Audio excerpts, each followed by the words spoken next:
Dear God, I got one question. I need to know, do revolutionaries go to heaven?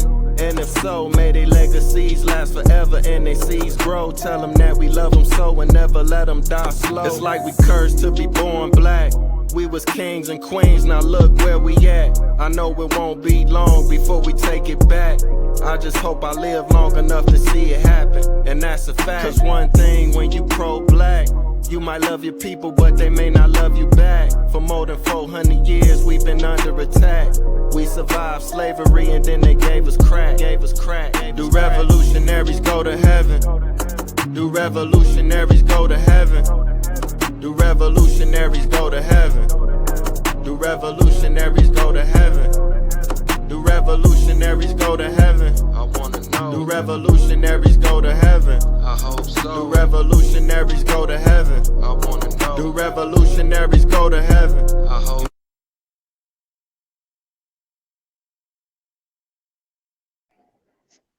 How you doing? Peace, Queen. How you doing? I'm good. Thank you for coming on the show. I truly, truly appreciate you. No problem. I appreciate you reaching out. Okay. Let me get right into it. Peace and blessings, family. Thank you for tuning in to another episode of Taye Speaks. We got a very special guest in the house, somebody that's doing a lot of things for the community, very educated. So for the viewers who may not know, let them know who you are and definitely let them know where you're from.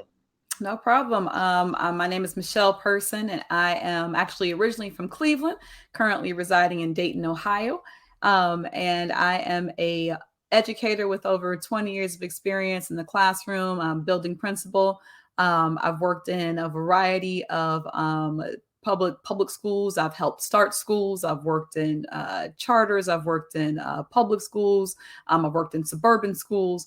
I do a lot of work now with schools consulting and helping create active learning experiences for families and providing professional developments for teachers.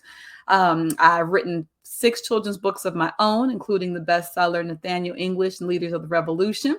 And my goal with my company, Just Like Me Presents, is to provide culturally relevant teaching experiences and content for children and parents. So we do a lot of stuff. And, there's a huge, large background in education. And, we're just trying to make the future better for our kids. Okay, wow, that's amazing. I don't know if you said it already. Now, how long have you been an educator? Literally since 2000. So we are coming up on 20 plus years in education. I started teaching in 2000. So I was a Teach for America teacher. So for the people out there who don't know what Teach for America is, it's a program where you do not technically go through the 4 years of training to become a teacher. You agree to teach for 2 years. And give back in an under-resourced urban or a rural area. And after the 2 years, you go on and you can do other things. A lot of people go to business school. Some people go to law school. But before you make it, the idea is to give, to do something worthwhile. So I did that for 2 years and it turned into 21. And here I am. Wow, okay. Thank you for sharing that information. I never heard of that program. That sounds real cool. Mm-hmm. You see, I wanted to ask you, what are some of the things that you have learned as far as being an educator? I think some of the things that have stuck out to me on my educational journey is just that every child truly is different and every child needs different things. So the model that we have right now in education tries to put a lot of kids in boxes, and it tries to teach them all the same way, the way that's easier, honestly, for us as adults. And that just, you can't, if you approach it that way, you're going to get really frustrated, or you might not get frustrated because you're the adult in the classroom and you can kind of bend the classroom to your will, but the children in the classroom are not going to get as much out of, you'll be walking around thinking I'm this great teacher, and the kids are like, I don't know what's going on. I don't understand what this woman is trying to teach me, because you're not looking at them as individuals. You're looking at them as a collective that you just have to push this information onto, and you don't care how they get it or if they get it. You just want to get the information out. And that there's a lot of reasons for that. Like, it's not all the the teacher's fault or the school's fault. There are systems in place that make it very difficult to be able to treat every child as an individual and to be able to figure out how to reach each child and make sure that they all get what they need. But that's one of the main things I've learned is, I mean, I have 3 children, and every single one is different than the one before. So my oldest, knowing what I know now, I would have handled his education very differently than I handled my middle daughter, who is what people consider a traditional good student.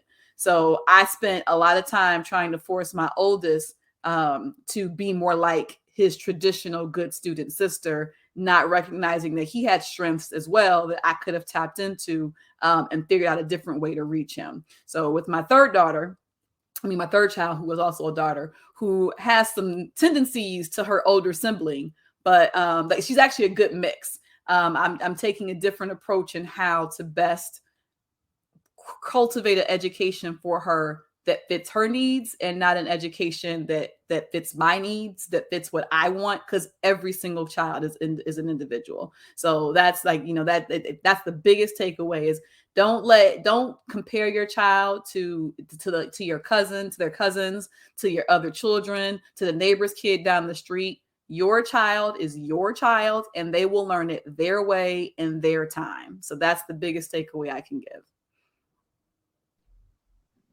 Oh, okay. Yeah, that makes a lot of sense. I remember going to school and it seemed like the curriculums and the education was pretty rigid. It was like one way or, no way. But, Yeah. when you go out into the real world, it's not like that. Right. So